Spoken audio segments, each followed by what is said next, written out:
I've been told to play this game. I've been told that this game is something that I would like.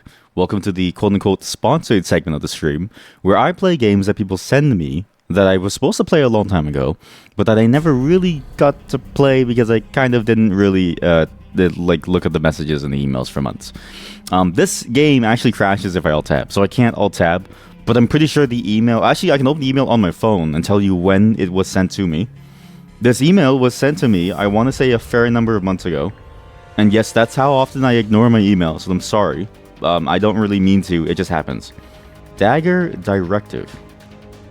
So this is a game that somebody said that I would enjoy because it has a certain vibe of it being a first-person stealth shooter. What's interesting is that from the way it looked like, it actually looked a lot like... it's hard to explain, but SOCOM on the PS2, in the way that it tried to sort of style itself in like the gameplay style, as well as the stealth aspects of it, remind me a lot of someone's attempts at like a first-person Metal Gear Solid. However, I don't know if you see this or if this is coming through on the screen or not. It's hurting my eyes, and I don't really know why. So this was sent to me on March 7th. Wow, that's actually not that long ago. This was like last month. Why is it hurting my... Who is this? Voice? Why is it so loud? Oh shit, okay, well, it's already... Okay, I'm sorry. Listen, at least they know how to entertain you, because they give you the ability to press the play voice button over and over and over again. Like, why is that the example voice? Why is this the example voice? Like, there was no other voice line that you could have used to play as an example?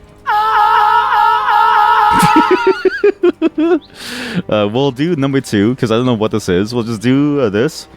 Booyah. My name is Booyah. Barry, Booyah. Barry, Booyah, Bones. Barry, Booyah, Bones. I'm a soldier in some random thing. I don't even know what this game is really about. And this is interesting to me because I rarely ever play these types of games on stream. Not because I don't want to play them, because it's very hard to play them and find them. One of the task force Dagger, multinational task force that can be deployed anywhere. So I wonder why the developer of this game, like, reached out to me and said, you might want to try this game. Because it's like, there's no prior understanding of what I play in terms of this type of genre, right? At least for the math game, it made sense. Like the math spaceship game in Lone Star, which is actually very addicting. So I need to tell you this. Sorry to hijack this one with the other one. I was actually playing Lone Star a fair amount afterwards, and it's still very, very fun. So that game is kind of it's kind of a banger. Makes sense because I play games similar to that often. But this, I've never really played a SOCOM style game on stream. There was one time when I wanted to do, actually, so one of my stream ideas was I was going to play Ready or Not and role play a police officer who is like learning, like a SWAT officer who is like trying to convince you that the weapons are non-lethal, but like I accidentally killed my grandma because of the beanbag weapon. But then I was like, maybe it's a little bit too topical. Like I was trying my best not to make it super topical. And so beyond that, I actually looked back at my channel to see how many FPSs I actually play, and there's like 1. And it's not even like an FPS like this, it's a fast-paced FPS. I will actually say the majority of my channel is games that put you to sleep. Which is saying something, right? And I enjoy that. But the fact that people are here to watch me play that means that all of you, like, you know, you can get melatonin, right? It's the same effect. I can move. Alright, boys, let me down! Wait, am I dead? Defeat. Even training can be deadly. Return to ship. Restart. What? Can I get off the ship? Like, can you just let me go? Please let me go. Why am I allowed to just look at my shadow? Return to ship. Why am I just allowed to leave the training grounds? I don't need training. Welcome to Poseidon. The ship will act as your home base. Okay, well, I was able to skip ahead. Chemical catastrophe, clash. Silly Kumov is not happy. What? He's released videos blaming NATO for the massive amount of casualties the Iron Wolves have sustained in Kuban. His goal is to launch chemical weapons into Georgia and Turkey in an attempt to Oh force my NATO God. to deploy troops in Kerbin. NATO. Oh He my should be God. blaming Moscow for the losses, but Oh his my blind God. loyalty makes him more dangerous. We have reports that Kumov is visiting the front lines in southern Kuban. Local NATO-backed resistance forces will assault the front later today. Your mission has two objectives. First is to infiltrate behind the Iron Wolves lines. And I can prevent hear my Kumov from commander escaping. talking to me the entire Second, time. destroy the weapon caches. Yes, sir. You'll be inserted at an abandoned farm about The 500 story of this game east of the first cache. reminds me of the You'll way need to move that quickly. Navy Be prepared to or repel like any SOCOM games sort of start up. reactionary forces if the insertion But is this is a observed. modern game Then written make in your this way to the modern first time. Oh objective shit, I of can get a the loadout? You may need Stealth to go loadout. building Sure, by what's building this? to find the cache. The second cache is on the ground floor. Wow, of a actually, large wait, it actually building kind of north feels the interesting to play. That building sits at the crossroads. It's and very leads to the weirdly valley. GoldenEye-ish. Resistance may be heavy. Finally, make your way northwest to the extraction point. Sure. I suggest you go early. Good, now make way to the army to select your equipment. Okay, well, okay. A recommended loadout Can you? is available How do I in the get this guy to armory, stop but feel talking free in to my take ear? whatever The equipment you think you may story is need. immediately Remember, a lot if you like. spot Kumov, take him out. The story feels immediately a lot like the way that you would see SOCOM, where I think that game is interesting in that it sort of sets up this like fake series of like scenarios for you to play with, and there's actually like this idea of like a fake war going on, and you're supposed to go there to like rescue people. You also have the SWAT games, which is reminiscent in that light as well. But I think the SWAT games are more about, you know, the close quarters combat style of gameplay. Whereas this one seems to be shaping up for the more SOCOM style, you're out in the wilderness type of gameplay. Much more open levels, much more open environments, much more like you're just there alone and you're like a special operative. Can I kill him? I guess the pilots don't care about the... Oh, shit. Sergeant! Lieutenant, you are fucking up my chair! Can I just... Wait, can I do this? Oh, fuck! Send the second team. We cannot afford to miss this shot at Kumov.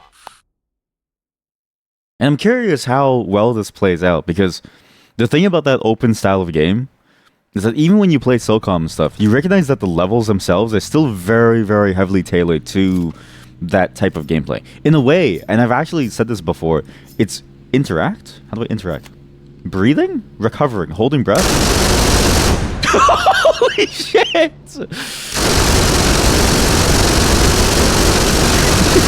Jesus fucking Christ! Sir! This is a stealth mission, sir! Why are you firing the minigun at the enemy, sir? This is a fucking stealth mission! Why is it so fucking loud? Jesus Christ! Holy hell!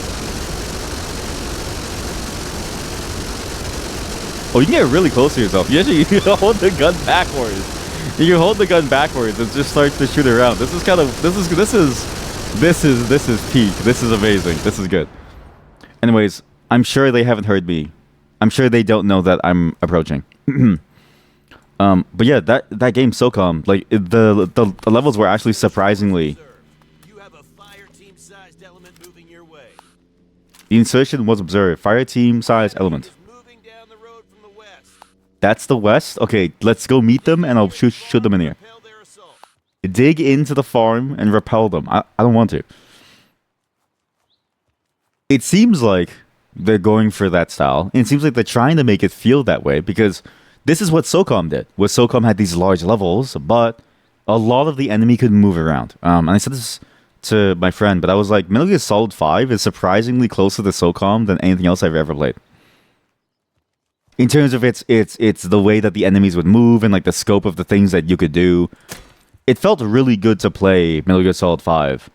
And sort of think about the way that you would approach these various levels. But then it had its own brand of stealth within the game from a third-person perspective. I guess I don't really need to care about the enemy. Because I just ran away and no one seems to be coming after me. So V is the hold my breath. I'm assuming, okay, B is the scope mortars. And then maybe we should have done the tutorial. There's actually like a full system here. There's prone. There's a laser that you can enable. This is a very interesting, complex game gunplay system for a game that doesn't seem like it would have very much complex elements to it. Not to say that the look of a game really defines everything about the game, but you can't deny that like the game does sort of remind you of. Shit, there's someone there. Can I kill every single one? Maybe.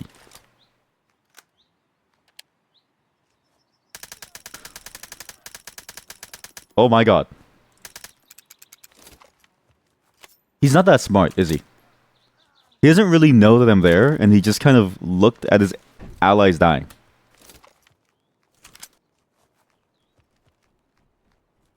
Okay, well, this game is going for the very, very high volume blood spray that you would expect from these types of games. This is actually a weird feeling game. I see why they think that I would have enjoyed it, but I just didn't expect to be given access, or like, well, it's a demo, but I didn't expect to be told about a SOCOM style game. Nor did I expect to play a SOCOM style game at any time in the near future.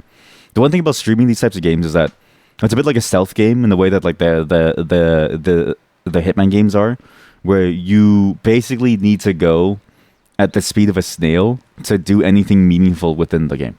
I swear I've been to the weapons cache and it just keeps getting further and further away. How are there more dudes in the fields?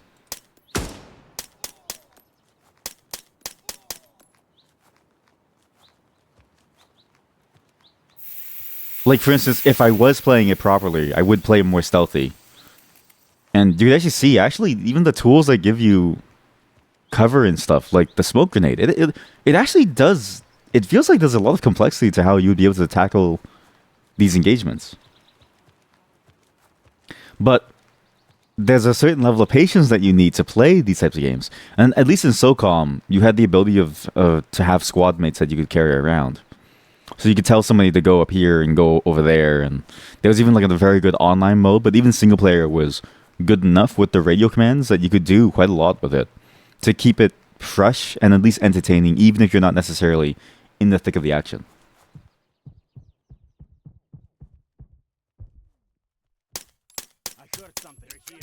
Are you good? Why did you just walk up to me? Oh shit. Am I hit? I can't tell if I'm being hit. Second team, we cannot afford to miss this shot at Kumov. Oh, he's just staring at me. Okay, good. So they definitely surround you. And this is the crux of why these games are very difficult to want to get into, right? They're very punishing. So it's like you have to play to the degree of quality that the game sort of expects from you. I can probably survive. Okay, I didn't realize the floor is so low. Send the second team. My items drop like I'm a pinata when I die. That's not how it works in real life. But these games require you to execute perfectly. So it's like, if you've ever played Metal Gear Solid 5, you know how quick that game's execution can churn on its head. And I think the closest analog to this type of game nowadays is Metal Gear Solid 5. Ready or Not, I think, is still a very niche style of game. But if you played Metal Gear Solid 5, then you know sort of how quickly things can like go bad if you don't play perfectly in some form, right? Then you also have the problem of you have to go in this giant map, which actually is well designed. Like this, I would say that this map is a very well designed sort of level that forces you to think about your positioning and how you want to enter an engagement. Holy shit, this is the inventory. Which, again, I wasn't expecting from a game like this, because you just don't really expect it very often. I have an assault rifle. How come I've never used this? Holy shit, I do have an assault rifle. Is it silenced? I don't know if this is silenced. Master key. It is silenced. I guess you can, like... Oh, you can actually modify your guns. That's actually really cool. But because you have such a long, slow burn type of game, and because they're so wide open, and because it's so like heavy in terms of like how well you have to execute, it can take a very long time for you to get to the highs of the game. Which I've actually, I was thinking about this in the shower, that Math Circus has done irreparable damage to my generation of people. Because my generation... Oh shit, can I do this?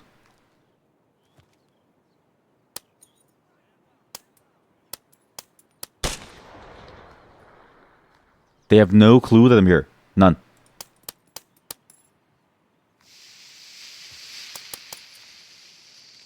They have no clue that I'm here. None. But my generation of people have been conditioned on Math Circus. In the olden days, if you didn't finish the math, you couldn't go to recess.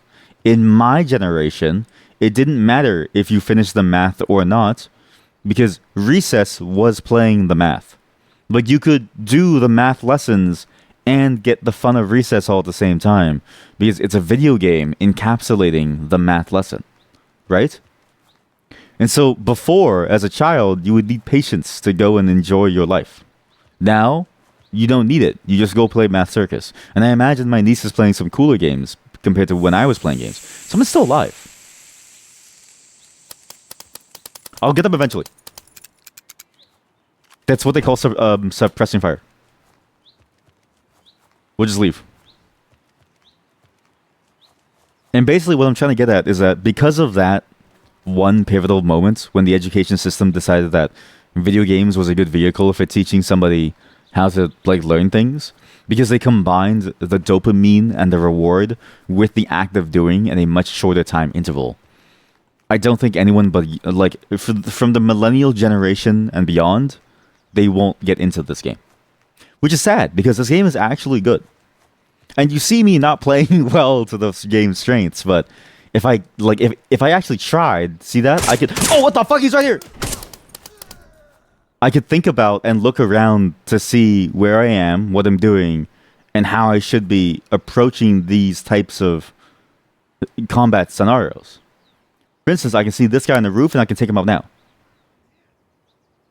And you can like scout ahead to see who all these people are, just to get an understanding of like what's going on, and like play in such a way that you can approach this in whatever method you desire. Right now I'm kind of going guns blazing, which is a bit silly since I went stealth, and I maybe should have gone, more stealth. Oh shit. I don't think prone's gonna save me here. I think I should go around the mountaintop. I feel like I should go to this side of the mountain.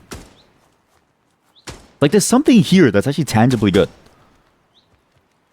And it really does remind me of playing SOCOM. Granted, you're the only person in your squad, but if this game is like this at its core and just continues being like this, I can see this being a very fun game. Like, it actually is pretty good for that style of slow burn, almost tactical gameplay feel. Armor is probably the next closest in terms of what this feels like, but I would say Armor does what SOCOM doesn't. Armor goes too far towards the very realistic sort of style of combat with, like, you have to care about all these minute details. Granted, Armor was made literally to teach people how to be in the army, so makes sense. There he is. Is he dead? Nope. Am I dead? Maybe. Whereas this game and SOCOM and stuff, there's much more of an arcadey feel.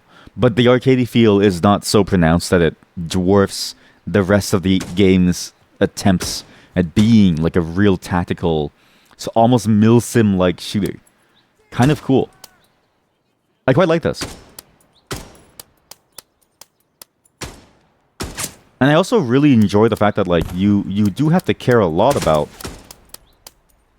sort of where you're positioned, what your vantage point is, and you have to care a lot about how the enemy will perceive you and where they remember you from. It's actually surprisingly solid in that regard. Is there something behind me? Oh shit, there is.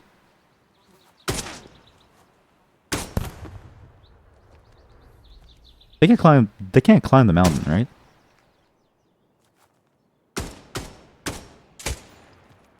And in that way, I also like that they kept the weirdly cheesy military writing. It's very, very Splinter Cell. It's very, very Tom Clancy. It's very, very SOCOM. It's very, very sort of like like centric around good versus evil, right? Like there's a lot of complexity in real life, and I think this game coming out in this particular, it being developed with the story in this time period is a little bit funny given the current state of the world, but it really adds to the feeling that you're playing one of these games, that you're playing one of these types of games where you are an operative trying to stop the evil dude from destroying the world. Also, they're like ants. I'm surprised with the visual style too, because I would have thought the visual style was a bit too simplistic. But actually, when you get to the nitty-gritty details of playing the game and the way that they implement this stuff, it's actually really good. Like you have to care about the vegetation when you shoot. This is a very armor-centric mechanic that I don't even think was in SOCOM really. I think SOCOM was really simple in terms of how little you had to care about the way that the environment was, aside from the major obstacles. Though granted, that's probably because the game was made in like the 2000s, when they were still learning how to best make use of the hardware, right? So something to smoke close to me, which means they're really close to me. Oh fuck, he's right there. How did he climb up the mountain? How do they know that I'm on the mountain? So I've actually long thought about this, because I've actually thought about sort of, this is a weird thought to have, but I keep thinking about this a lot. Is it not really easy to see somebody in the horizon? Like, you ever play a stealth game and they just sort of say you can't see people walking around? But I'm like, I see people walking around constantly. It's almost harder for me not to see someone walking around. Like, you see somebody definitely marked against the horizon. Like, you almost can't ignore them. You see them. You see the silhouette against the sunlight that's now being blocked by their visage. I need to make my way down. I don't know if this is good. I'm kind of in a bad spot. Oh shit! I'm about to be stuck inside a crevasse. Oh no, you never want to be stuck inside a crevasse. The crevasse is just a natural trench, and everybody knows how the trenches went in World War II. Oh shit, it's a crevasse. Geology, once again. Okay. Now we wait. We see where they're shooting from. I like the use of the scope as well, because it's sort of position of where the scope is. And the way that it works, because usually with scopes in games, it's very easy to sort of get a handle on where you are. The scope really is just a benefit versus like a difference. In this game, because it forces you to look a different way to use the scope, you do have to worry about what enemies could be in front of you, because you can't look at them at the same time. That dude.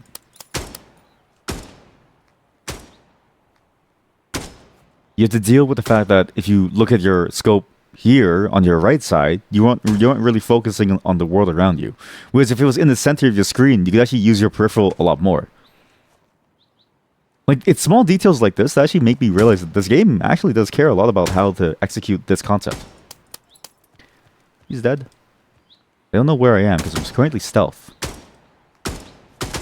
How I'm stealth, I don't really know.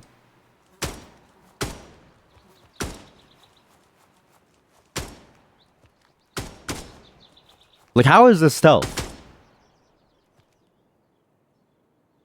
Is there nobody close to me? I feel like there's something close to me. There's some bullets shooting from my side.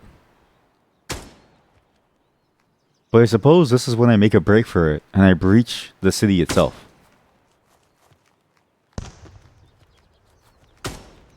And the AI feels simplistic, but all AI in these games feel very simplistic. Again, SWAT had the benefit of very enclosed spaces that were basically linear scenarios.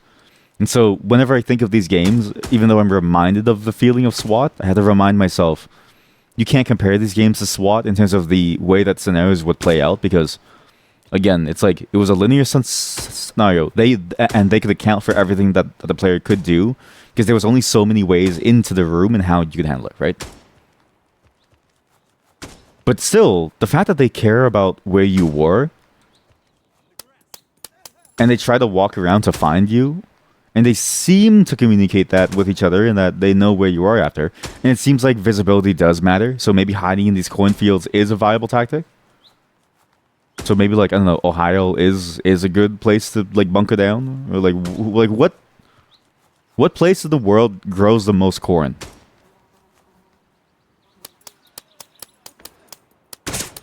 Oh, fuck. I'm getting peppered!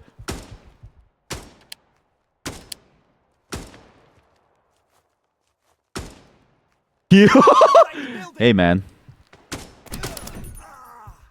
That was funny. I saw his gun through the wall, like peeking through the window as he's trying to shoot me. Jesus Christ. 2 is my... Okay, it's not like CS. 1 is your primary in CS. Oh, good. Someone threw it down the smoke grenade for me. Thank you. What's this? Oh, fuck. I'm getting out of here. This is not a very effective maneuver for me.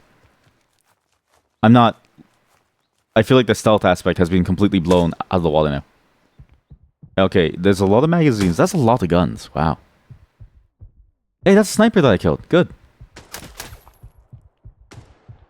What do I do? Those crates contain the weapons and ammunition. Use an explosive such as a satchel charge or grenade to destroy them. How do you use a satchel charge? How do you use a satchel charge? I feel like my one grenade is gone. Oh, wait, here. Uh-oh. I feel like...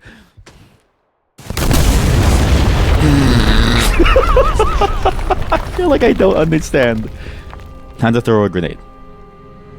I feel like I don't understand how to throw a grenade. And I feel like nothing I do really makes sense. My character is like shaking their arms.